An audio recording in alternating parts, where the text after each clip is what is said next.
Today, I'm going to be talking to you guys about Tranquility The Ascent and how to play. I'm Sarah with the Adventure Squad and welcome back to my channel. Today, we are going to be talking about this little tiny game with so much in the box. Now, there is another game called Tranquility, but this is actually a standalone sequel to that game. We don't own the original Tranquility game, but after playing this one, I would think about getting the other one to try because this one is a lot of fun and I really enjoy playing it both solo and with other people. This game is for 1 to 5 players, so there is the solo mode, and it takes about 20 minutes depending on how long it takes people to take their turns, as always. And this is a game that's great for basically any age, but the box recommends 8 to 100. So if you want to play with your 8-year-old and your grandma, this is a great game for that. Now, this is a cooperative game, so you're trying to work together to complete your mountain. However, you cannot talk to each other about your actions, your moves, any sort of strategy, nothing. So while you're working together, you cannot communicate, making this a very interesting part of the game. So let's hop in and show you how to play Tranquility The Ascent. The object of the game is to complete your mountain of 44 cards and top it with a summit card. If you are successful in completing your mountain, everyone wins. If any one person is unable to play or discard any cards, everyone loses. This game involves limited communication and players may not discuss any moves or strategy. The deck of cards is made up of Ascent cards, Summit cards, Campfire cards, and bridge cards. First, place the 10 panorama cards face down to form the base of your mountain. Next, determine who the first player will be. Then, for a 2 to 3 player game, player 2 gets a bridge card. For a 4 to 5 player game, players 2 and 4 would each get a bridge card. Next, shuffle all of the Ascent, Summit, Campfire, and remaining bridges together to form the deck of cards. Next, deal out the cards face down, starting with the first player, and divide the deck as evenly as possible. Lastly, draw a hand up to 5 cards from your personal deck.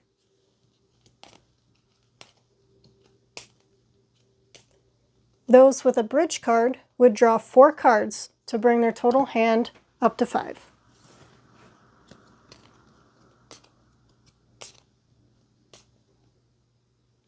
There are 2 actions you can choose from for your turn. You can either choose to play a card or discard 2 cards from your hand. After your action, draw cards from your deck to bring your hand back up to 5 cards. For instance, if I wanted to play a card, I could play this one down here, and I would then draw a card to bring my hand back up to 5. If I didn't like the cards that I had in my hand, I could choose to discard 2 of my cards, and you just form a separate discard pile and draw 2 more cards to bring your hand back up to 5. Just a reminder that if your draw pile runs out, you can continue playing the game. The game ends when you can either not play a card in your mountain, or if you no longer have cards to discard if you choose to take the discard action. Let's go over the rules for playing a card. Cards must be played left to right in each row. They must be placed immediately adjacent to an existing card already played. The only exception is if you are starting a new row in your mountain. However, you do need 2 supporting cards to build up to another row. For example, if these 2 cards were here, I could then start another row because it's supported by these 2 other cards. Next, you cannot have 2 cards of the same color immediately adjacent to each other. For example, if I wanted to play this 3 next to the 4, I would not be able to do that because both cards are red. When you play a card, it cannot be the same color as the one next to it. This rule also applies to Campfire cards, which we'll talk about in just a minute. A card cannot be placed in a row above its value. For example, this 1 card would not be able to be played here because this is the 3rd row up the mountain. 1s can only be placed in this bottom row. 2s can only be placed in the bottom 2 rows. and so on up the mountain. Lastly, when playing a card, you must discard cards from your hand equal to the difference between the card you just played and the one it is next to. So I started with this 1 here. The next card I played was a 4. That means I would have to discard 3 cards from my hand because the difference between these 2 cards is 3. So I would have to take any 3 cards from my hand that I wanted or that I didn't want and put those in my discard pile, and I would then draw my hand back up to 5 cards. If you're able to, it's always best to try to place numbers next to the same numbers. For example, I placed this 4 next to this brown 4. I wouldn't have to discard any extra cards because they're the same number. So then I would just draw 1 card to bring my hand back up to 5. If I'm the first player and I play this card here, I would draw 1 card to bring my hand back up to 5. Then it's the second player's turn. They would have the same 2 options for their turn. They could either play a card next to the one I just played, or they could discard 2 cards and draw 2 cards if they don't like the cards that they have in their hand. Let's take a look at the other cards in the deck. First, we have our summit cards.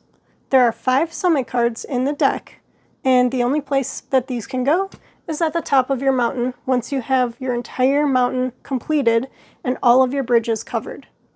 Now you only need 1 summit for your mountain, but there are 5 summits throughout the deck. So if you wanted, you could discard a summit to get different cards if you already have a summit, or if it's early on in the game and you know there's summit cards still in the deck, you can certainly discard this if you don't want to keep it right away. But if you get to the end of the game and no one has a summit in their hand or in their deck, you're not going to win. Next, let's talk about bridge cards. These can be helpful if you don't have very good cards for where you're at in your mountain.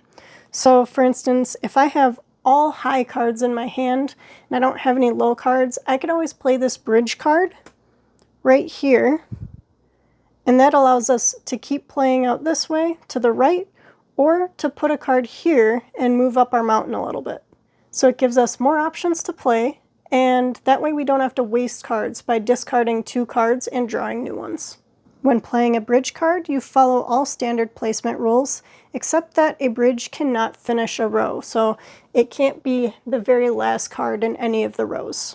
In order to win the game, all bridges must be covered before you complete your mountain with a summit card. So for instance, if someone played this bridge here, and let's say I had a card that would be really good there, I could just place my 1 on top of that and make sure that that bridge is covered. And since I played this 1 here, there's no difference in the cards, so I wouldn't have to discard any extra cards. Now let's say that we have a bridge in between this 1 and 3. All standard placement rules apply, so I wouldn't be able to play a brown card or a red card because you can't have 2 of the same color next to each other. So I could still play this blue 1, and then we would look at our cards and see which side has the bigger difference. So 3 is bigger than 1. These 2 ones are the same. I would have to discard 2 extra cards from my hand and then draw my hand back up to 5. Lastly, we have campfire cards, and there is 1 campfire card of each color, so 1 blue, 1 brown, and 1 red. These can be played in place of an already played Ascent card to move that card at least 1 row higher on the mountain. For instance, I could take this blue campfire card and replace this blue 7, and I would then move this blue 7 up higher in the mountain. As long as it's higher at least 1 row, that'll work. All standard placement rules apply when using the campfire card, so if this was a blue card right here, I would not have been able to use my campfire card to move the blue 7 up here. If, for instance, you used a campfire to move a card, so the campfire is at the end of a row, for the next card that's played, you would simply discard cards based on the next card over. So I played a 4, this card over here is a 4, so I wouldn't have to discard any extra cards. If I played a 5 here, I would have to discard 1 extra card because the next number over is a 4. Campfires do not need to get covered before the end of the game. The only cards you need to worry about covering are the bridges.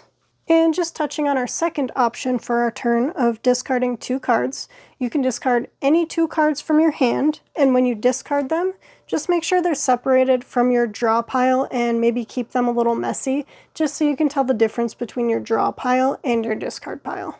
Your discard pile must be placed face down, that way you or anyone else at the table cannot see what was discarded. Now you can play Tranquility the Ascent as a solo game.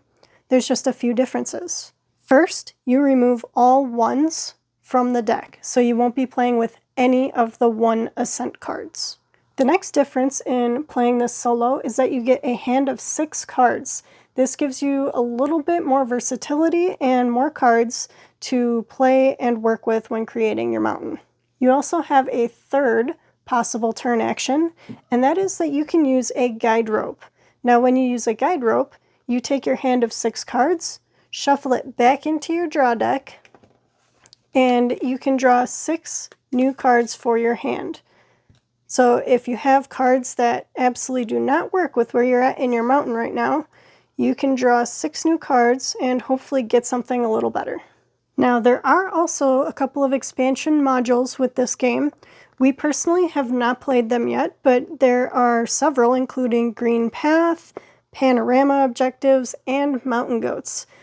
While this game does require a little bit of luck throughout the gameplay, there are some strategies you can kind of figure out along the way to help you get up the mountain before you run out of your cards.